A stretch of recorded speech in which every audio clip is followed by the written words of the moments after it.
بسم اللہ الرحمن الرحیم۔ السلام علیکم ورحمۃ اللہ وبرکاتہ۔ ہجوم رسول اکرم صلی اللہ علیہ وآلہ وسلم کا مذاق اڑا رہا تھا۔ مسلمان خاموش تھے، وہ دل ہی دل میں اللہ تعالیٰ کو یاد کر رہے تھے۔ انہوں نے اپنی تلواروں کے دستوں پہ ہاتھ رکھے ہوئے تھے۔ پھر نہ جانے کیا ہوا، رسول اکرم صلی اللہ علیہ وآلہ وسلم نے کیا داؤ کھیلا۔ ابن الاسیر کہتے ہیں کہ آپ صلی اللہ علیہ وآلہ وسلم نے رکانہ کو اٹھا کر زمین پر پٹخ دیا۔ رکانہ زخمی شیر کی طرح اٹھا اور غرا کر آپ صلی اللہ علیہ وآلہ وسلم پر حملہ آور ہوا۔ آپ صلی اللہ علیہ وآلہ وسلم نے پھر وہی داؤ کھیلا اور اسے پٹخ دیا۔ وہ اٹھا تو آپ صلی اللہ علیہ وآلہ وسلم نے اسے تیسری بار پٹخا۔ بھاری بھرکم جسم 3 بار پٹخا گیا تو کشتی جاری رکھنے کے قابل نہ رہا۔ رکانہ سر جھکا کر اکھاڑے سے نکل گیا۔ ہجوم پر سناٹا طاری ہو گیا اور مسلمان ننگی تلواریں اور برچیاں ہوا میں لہرا لہرا اور اچھال اچھال کر نعرے لگا رہے تھے۔ چچا رکانہ، رسول اللہ صلی اللہ علیہ وآلہ وسلم نے للکار کر کہا، اپنا وعدہ پورا کر اور یہی اعلان کر کہ آج سے تو مسلمان ہے۔ رکانہ نے قبول اسلام سے صاف انکار کر دیا۔ یہ طاقت جسمانی نہیں تھی۔ خالد نے نخلستان میں لیٹے لیٹے اپنے آپ سے کہا، رکانہ کو یوں 3 بار پٹخنا تو دور کی بات ہے، اسے کوئی پچھاڑ بھی نہیں سکا تھا۔ رسول اکرم صلی اللہ علیہ وآلہ وسلم کا تصور خالد کے ذہن میں نکھر آیا۔ وہ آپ صلی اللہ علیہ وآلہ وسلم کو اچھی طرح سے جانتا تھا، لیکن اب وہ محسوس کر رہا تھا جیسے وہ محمد صلی اللہ علیہ وآلہ وسلم کوئی اور تھے جنہیں وہ بچپن سے جانتا تھا۔ اس کے بعد آپ صلی اللہ علیہ وآلہ وسلم نے جو رخ اختیار کیا تھا اس میں خالد آپ صلی اللہ علیہ وآلہ وسلم کو نہیں پہچانتا تھا۔ نبوت کے دعوے کے بعد خالد کی آپ صلی اللہ علیہ وآلہ وسلم کے ساتھ بول چال بند ہو گئی تھی۔ وہ آپ صلی اللہ علیہ وآلہ وسلم کے ساتھ 2 ہاتھ کرنا چاہتا تھا، لیکن وہ رکانہ کی طرح پہلوان نہیں تھا۔ وہ میدان جنگ میں لڑنے والا اور لڑنے والوں کی قیادت کرنے والا جنگجو تھا، لیکن اس وقت مسلمان فوج کی صورت میں لڑنے کے قابل نہیں تھے۔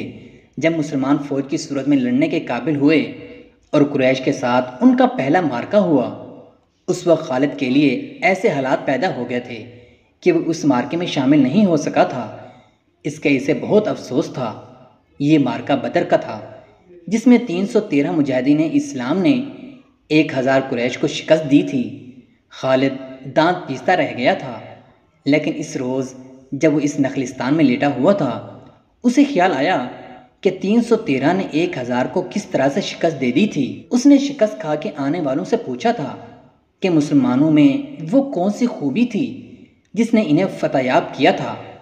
خالد اٹھ بیٹھا اور انگلی سے ریت پر بدر کے میدان کے خد و خال بنا کر قریش اور مسلمانوں کی پوزیشنیں اور مارکے کے دوران دونوں کی چالوں کی لکیریں بنانے لگا۔ باپ نے اسے فن حرب و ضرب کا ماہر بنا دیا تھا۔ بچپن میں اسے گھڑ سواری سکھائی، لڑکپن میں اسے اکھڑ اور منہ زور گھوڑوں کو قابو میں لانے کے قابل بنا دیا۔ نوجوانی میں وہ شاہ سوار بن چکا تھا۔ شتر سواری میں بھی وہ ماہر تھا۔ اس کا باپ ہی اس کا استاد تھا۔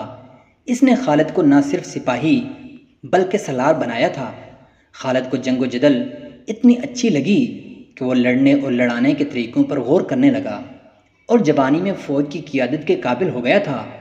اسے بدر کی لڑائی میں شامل نہ ہو سکنے کا افسوس تھا اور وہ انتقام کے طریقے سوچتا رہتا تھا، لیکن اب اس کی سوچوں کا دھارا اور طرف چل پڑا تھا۔ مکہ سے روانگی سے کچھ عرصہ پہلے سے وہ اس سوچ میں کھو گیا تھا کہ رسول اکرم صلی اللہ علیہ وآلہ وسلم نے رکانہ پہلوان کو 3 بار پٹخا تھا۔ بدر میں آپ صلی اللہ علیہ وآلہ وسلم نے محض 313 مجاہدین سے 1000 کو شکست دی۔ یہ کوئی اور ہی قوت تھی، لیکن بدر کے معرکے کے بعد اس کے دل میں مسلمانوں کے خلاف انتقام کی آگ سلگ رہی تھی۔ مسلمان معرکہ بدر میں قریش کے بہت سے آدمیوں کو قیدی بنا کر لے گئے تھے۔ قریش کے سرداروں کے لیے تو یہ صدمہ تھا ہی، اس کا بہت برا اثر خالد نے قبول کیا تھا۔ اسے یاد تھا کہ جب بدر کا معرکہ لڑا جا رہا تھا اور مکہ میں کوئی خبر نہیں پہنچ رہی تھی کہ معرکہ کا انجام کیا ہوا، مکہ کے لوگ بدر کی سمت دیکھتے رہتے تھے۔ کہ ادھر سے کوئی سوار دوڑا آئے گا اور فتح کی خبر سنائے گا۔ آخر ایک روز ایک شتر سوار آتا نظر آیا۔ لوگ اس کی طرف دوڑ پڑے۔ سوار نے عرب کے رواج کے مطابق اپنا کرتا پھاڑ دیا تھا اور وہ روتا آ رہا تھا۔ بری خبر لانے والے قاصد ایسے ہی کیا کرتے تھے۔ وہ جب لوگوں کے درمیان پہنچا تو اس نے روتے ہوئے بتایا کہ اہل قریش کو بہت بری شکست ہوئی ہے۔ جس کے عزیز رشتہ دار لڑنے گئے تھے وہ ایک دوسرے سے آگے بڑھ بڑھ کر ان کے متعلق پوچھتے تھے کہ وہ زندہ ہیں، زخمی ہیں یا مارے گئے ہیں۔ شکست خوردہ قریش پیچھے آ رہے تھے۔ مارے جانے والوں میں 17 افراد خالد کے قبیلے بن مخزوم کے تھے اور ان سب کے ساتھ خالد کا خون کا بڑا قریبی رشتہ تھا۔ ابو جہل بھی مارا گیا تھا۔ خالد کا بھائی جس کا نام ولید تھا جنگی قیدی بن گیا تھا۔ ابو سفیان جو کہ قریش کے سرداروں کا سردار تھا اور اس کی بیوی ہندہ بھی موجود تھی۔ کچھ میرے باپ اور میرے چچا کے متعلق بتاؤ اے قاصد، ہندہ نے پوچھا۔ تمہارا باپ عتبہ، علی اور حمزہ کے ہاتھوں مارا گیا، قاصد نے کہا، اور تمہارے چچا شیبہ کو اکیلے حمزہ نے قتل کیا ہے، اور تمہارا بیٹا حنظلہ اور علی کے ہاتھوں مارا گیا ہے۔ ابو سفیان کی بیوی ہندہ نے پہلے تو علی اور حمزہ کو بلند آواز سے برا بھلا کہا، پھر بولی، اللہ کی قسم میں اپنے باپ اور اپنے چچا اور اپنے بیٹے کے خون کا بدلہ لوں گی۔ ابو سفیان پر خاموشی طاری تھی۔ خالد کا خون کھول رہا تھا۔ قریش کے 70 آدمی مارے گئے تھے اور جو جنگی قیدی ہوئے تھے ان کی تعداد بھی اتنی ہی تھی۔ خالد اٹھا، دری جھاڑ کر لپیٹی اور گھوڑے کی زین کے ساتھ باندھ کر سوار ہوا اور مدینہ کی سمت چل پڑا۔ اس نے ذہن کو یادوں سے خالی کر دینا چاہا، لیکن اس کا ذہن مدینہ پہنچ جاتا جہاں رسول اللہ صلی اللہ علیہ وآلہ وسلم تھے اور جو تبلیغ اسلام کا مرکز بن گیا تھا۔ آپ صلی اللہ علیہ وآلہ وسلم کا خیال آتے ہی اس کا ذہن پیچھے چلا جاتا اور اسے وہ منظر دکھاتا جس کے خالق حضور صلی اللہ علیہ وآلہ وسلم تھے۔ اس کے ذہن میں ہندہ کے الفاظ یاد آئے جو اس نے اپنے خاوند ابو سفیان سے کہے تھے، میں اپنے باپ اور چچا کو بھول سکتی ہوں۔ ہندہ نے کہا تھا، کیا میں اپنے لخت جگر حنظلہ کو بھی بھول جاؤں؟ ماں اپنے بیٹے کو کیسے بھول سکتی ہے؟ اللہ کی قسم میں محمد کو اپنے بیٹے کا خون معاف نہیں کروں گی۔ یہ لڑائی محمد نے کرائی ہے، میں حمزہ اور علی کو نہیں بخشوں گی۔ وہ میرے باپ، میرے چچا اور میرے بیٹے کے قاتل ہیں۔ میرے خون کو صاف میرے بیٹے کا قتل گرما رہا ہے۔ ابو سفیان نے کہا تھا، مجھ پر اپنے بیٹے کا خون کا انتقام فرض ہو گیا ہے۔ میں سب سے پہلے یہ کام کروں گا کہ محمد کے خلاف زبردست فوج تیار کر کے اسے آئندہ لڑنے کے قابل نہیں چھوڑوں گا۔ مشہور مورخ اور وقائع نگار واقعی رحمۃ اللہ علیہ لکھتا ہے کہ اگلے ہی روز ابو سفیان نے تمام سرداروں کو بلایا۔ ان میں زیادہ تعداد ان سرداروں کی تھی جو کسی نہ کسی وجہ سے جنگ بدر میں شریک نہیں ہو سکے تھے، اور ان میں سے ہر ایک کا کوئی نہ کوئی عزیز اس جنگ میں مارا گیا تھا۔ سب انتقام کا ارادہ لے کر اکٹھے ہوئے۔ کیا مجھے زیادہ باتیں کرنے کی ضرورت ہے؟ ابو سفیان نے کہا، میرا اپنا جوان بیٹا مارا گیا ہے، اگر میں انتقام نہیں لیتا تو مجھے جینے کا کوئی حق نہیں۔ سب ایک ہی بار بولنے لگے۔ وہ اس پر متفق تھے کہ مسلمانوں سے بدر کی شکست کا انتقام لیا جائے، لیکن آپ میں سے کوئی بھی اپنے گھر میں نہ بیٹھا رہے۔ خالد نے کہا، بدر میں ہم صرف اس لیے ذلت میں گرے کہ سردار گھروں میں بیٹھے رہے اور ان لوگوں کو لڑنے بھیج دیا جو قریش کی عظمت کو نہیں سمجھتے تھے۔ کیا میرے باپ کو بھی قریش کی عظمت کا خیال نہ تھا؟ خالد کے چچا زاد بھائی اکرمہ جو ابو جہل کا بیٹا تھا برہم ہوتے ہوئے کہا، کیا صفوان بن امیہ کے باپ کو بھی قریش کی عظمت کا خیال نہ تھا؟ تم کہاں تھے ولید کے بیٹے؟ ہم یہاں ایک دوسرے سے لڑنے کے لیے اکٹھے نہیں ہوئے۔ ابو سفیان نے کہا، خالد تمہیں ایسی بات نہیں کرنی چاہیے تھی جس سے کوئی اپنی بے عزتی محسوس کرے۔ ہم میں سے کوئی بھی عزت والا نہیں رہا۔ خالد نے کہا، ہم سب اس وقت تک بے عزت رہیں گے جب تک ہم محمد صلی اللہ علیہ وآلہ وسلم اور اس کے چیلوں کو ہمیشہ کے لیے ختم نہیں کر دیں۔ مجھے اپنے گھوڑے کے سموں کی قسم، میرے خون کی گرمی نے میری آنکھیں جلا دی ہیں۔ ان آنکھوں کو مسلمانوں کا خون ٹھنڈا کر سکتا ہے۔ میں پھر کہوں گا کہ اب سردار آگے ہوں گے اور میں جانتا ہوں کہ میں میدان جنگ میں کہاں ہوں گا، لیکن جنگ میں ہمارا جو سردار ہوگا میں اس کے حکم کا پابند رہوں گا، اور اگر میں سمجھوں گا کہ مجھے سردار نے ایسا حکم دیا ہے جو ہمیں نقصان دے گا تو میں ایسا حکم نہیں مانوں گا۔ سب نے متفقہ طور پر ابو سفیان کو اپنا سردار مقرر کیا۔ اس سے ایک روز پہلے اہل مکہ کا ایک قافلہ فلسطین سے مکہ واپس آیا تھا۔ یہ تجارتی قافلہ تھا۔ مکہ کے باشندوں خصوصاً قریش کے ہر خاندان نے اس تجارت میں حصہ ڈالا تھا۔ اس قافلے میں کم و بیش 1000 اونٹ تھے، اور جو مال گیا تھا اس کی مالیت 50,000 دینار تھی۔ قافلے کا سردار ابو سفیان تھا، جس نے 50,000 پر 50,000 دینار منافع کمایا تھا۔ قافلے سے واپسی کا راستہ مدینہ سے گزرتا تھا۔ مسلمانوں کو پتہ چل گیا۔ انہوں نے پورے قافلے کو گرفتار کرنے کا ارادہ کیا اور ایک مقام پر قافلے کو گھیرے میں لے لیا، لیکن وہ زمین ایسی تھی کہ ابو سفیان نے ایک ایک آدمی اور ایک ایک اونٹ کو زمین کے اونچے نیچے خد و خال سے فائدہ اٹھاتے ہوئے گھیرے سے نکال دیا تھا۔ خالد کا گھوڑا خرامہ مدینے کی طرف چلا جا رہا تھا، مگر خالد کا ذہن پیچھے کو سفر کر رہا تھا۔ اسے اس وقت کا جب قریش انتقام کی اسکیم بنانے کے لیے اکٹھے ہوئے تھے، ایک ایک لفظ جو کسی نے کہا تھا سنائی دے رہا تھا۔ اگر تم نے مجھے اپنی سرداری دی ہے تو میرے ہر فیصلے کی پابندی تم پر لازم ہے۔ ابو سفیان نے کہا، میرا پہلا فیصلہ یہ ہے کہ میں نے ابھی 50,000 دینار منافع سب میں تقسیم نہیں کیا، وہ میں تقسیم نہیں کروں گا۔ یہ مسلمانوں کے خلاف فیصلہ کن جنگ میں استعمال ہوگا۔ مجھے اور میرے خاندان کو یہ فیصلہ منظور ہے۔ سب سے پہلے خالد نے کہا، پھر منظور ہے، ایسا ہی کرو۔ منظور ہے کہ آوازیں اٹھیں۔ میرا دوسرا حکم یہ ہے۔ ابو سفیان نے کہا کہ جنگ بدر میں ہمارے جو آدمی مارے گئے ہیں ان کے لواحقین آہوزاری کر رہے ہیں۔ میں نے مردوں کو دھاڑے مارتے اور عورتوں کو بین کرتے سنا ہے۔ اللہ کی قسم، جب آنسو بہہ جاتے ہیں تو انتقام کی آگ سرد ہو جاتی ہے۔ آج سے بدر کے مقتولین پر کوئی نہیں روئے گا۔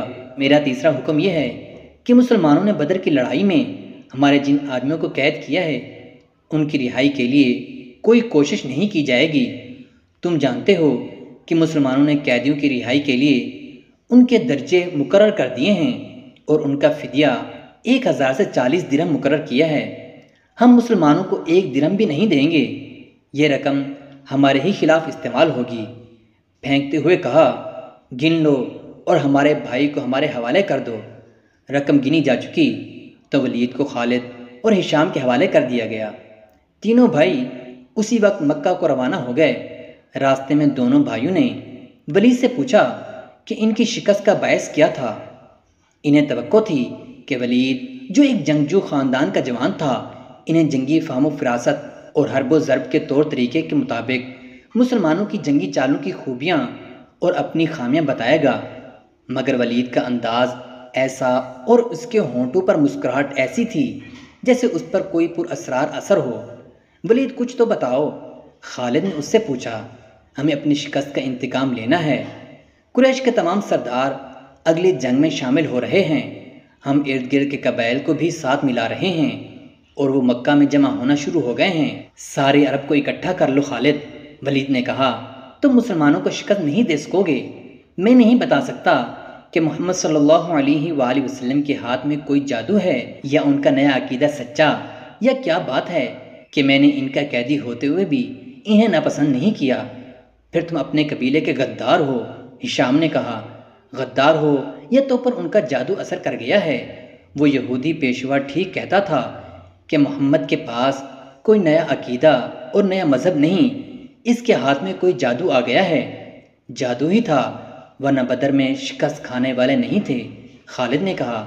ولید جیسے ان کی باتیں سن ہی نہیں رہا تھا، اس کے ہونٹوں پر تبسم تھا اور وہ مڑ مڑ کر مدینے کی طرف دیکھتا تھا۔ مدینے سے کچھ دور ذی الحلیفہ نام کی ایک جگہ ہوا کرتی تھی۔ تینوں بھائی وہاں پہنچے تو رات گہری ہو چکی تھی۔ رات گزارنے کے لیے وہ وہیں رہ گئے۔ صبح آنکھ کھلی تو ولید غائب تھا، اس کا گھوڑا بھی وہاں نہیں تھا۔ خالد اور ہشام سوچ سوچ کر اس نتیجے پر پہنچے کہ ولید واپس مدینے چلا گیا ہے۔ انہوں نے دیکھا کہ اس پر کوئی اثر تھا، یہ اثر مسلمانوں کا ہی ہو سکتا ہے۔ دونوں بھائی مکہ آ گئے۔ چند دنوں بعد انہیں مکہ میں ولید کا زبانی پیغام ملا کہ اس نے محمد صلی اللہ علیہ وآلہ وسلم کو خدا کا سچا رسول تسلیم کر لیا ہے۔ اور وہ آپ صلی اللہ علیہ وآلہ وسلم کی شخصیت اور باتوں سے اتنا متاثر ہوا ہے کہ اس نے اسلام قبول کر لیا ہے۔ مورخین لکھتے ہیں کہ ولید بن ولید رسول اکرم صلی اللہ علیہ وآلہ وسلم کے منظور نظر رہے، اور انہوں نے مذہب میں بھی اور کفار کے ساتھ مارکہ آرائی میں بھی نام پیدا کیا۔ خالد کو اس وقت بہت غصہ آیا تھا۔ ایک تو اس کا بھائی گیا، دوسرے 4000 درہم گئے۔ چونکہ قریش اور مسلمانوں کے درمیان خونی دشمنی پیدا ہو چکی تھی، اس لیے مسلمانوں نے یہ رقم واپس نہ کی۔ رقم واپس نہ کرنے کی دوسری وجہ یہ تھی کہ ولید نے رسول اکرم صلی اللہ علیہ وآلہ وسلم کو بتا دیا تھا کہ قریش مسلمانوں کے خلاف فیصلہ کن جنگ کی تیاری کر رہے ہیں، اور اس کے لیے بے انداز درہم و دینار اکٹھے کیے جا چکے ہیں۔ خالد مدینہ کی طرف چلا جا رہا تھا۔ اسے افق سے ایک کوہان سی ابری ہوئی نظر آنے لگی۔ خالد جانتا تھا یہ کیا ہے۔ یہ احد کی پہاڑی تھی جو مدینہ سے 4 میل شمال میں ہے۔ اس وقت خالد ریت کی بڑی لمبی اور کچھ اونچی ٹھیکری پر چلا جا رہا تھا۔ احد احد خالد کے ہونٹوں سے سرگوشی نکلی اور اسے اپنی للکار سنائی دینے لگی۔ میں ابو سلیمان ہوں، میں ابو سلیمان ہوں۔ اس کے ساتھ ہی اسے ایک خون ریز جنگ کا شور و غل اور سینکڑوں گھوڑوں کی ٹاپ اور تلواریں ٹکرانے کی آوازیں سنائی دینے لگی۔ خالد یہ جنگ لڑنے کے لیے بے تاب تھا اور اس نے یہ جنگ لڑی۔ خالد کا ذہن پیچھے ہی ہٹتا گیا۔ 4 ہی سال پہلے کا واقعہ تھا۔ مارچ 625 عیسوی شوال 3 ہجری کے مہینے میں قریش نے مدینہ پر حملہ کرنے کے لیے جو لشکر تیار کیا تھا وہ مکہ میں اکٹھا ہونا شروع ہو چکا تھا۔ اس کی کل تعداد 3000 تھی۔ اس میں 700 افراد نے زریں پہن رکھی تھیں۔ گھوڑ سوار 200 کے لگ بھگ تھے، اور رسد اور سامان جنگ 3000 اونٹوں پر لدا ہوا تھا۔ یہ لشکر کوچ کے لیے تیار تھا۔ خالد کو ایک روز پہلے کی بات کی طرح یاد تھا کہ اس لشکر کو دیکھ کر وہ کس قدر خوش ہوا تھا۔ انتقام کی آگ بجھانے کا وقت آ گیا تھا۔ لشکر کا سالار اعلیٰ ابو سفیان تھا، اور خالد اس لشکر کے ایک حصے کا کمانڈر تھا۔ اس کی بہن بھی اس لشکر کے ساتھ جا رہی تھی۔ اس کے علاوہ 14 عورتیں اس لشکر کے ساتھ جانے کے لیے تیار تھیں۔ ان میں ابو سفیان کی بیوی ہندہ بھی تھی۔ عمر بن عاص کی اور ابو جہل کے بیٹے اکرمہ کی بیویاں بھی شامل تھیں۔ باقی سب گانے بجانے والیاں تھیں۔ سب کی آواز میں سوز تھا، اور ان کے ساز دف اور ڈھولک تھے۔ ان عورتوں کا جنگ میں یہ کام تھا کہ جوشولے اور جذباتی گیت گا کر سپاہیوں کو حوصلہ بلند رکھیں اور ان کی یاد تازہ کرتی رہیں جو جنگ بدر میں مارے گئے تھے۔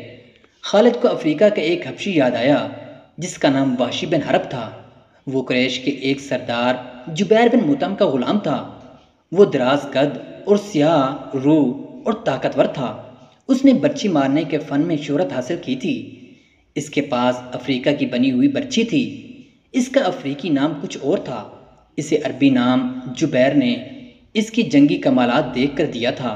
بن حرب کوچ سے کچھ دیر پہلے جبیر بن مطعم نے اسے کہا، مجھے اپنے چچا کے خون کا بدلہ لینا ہے۔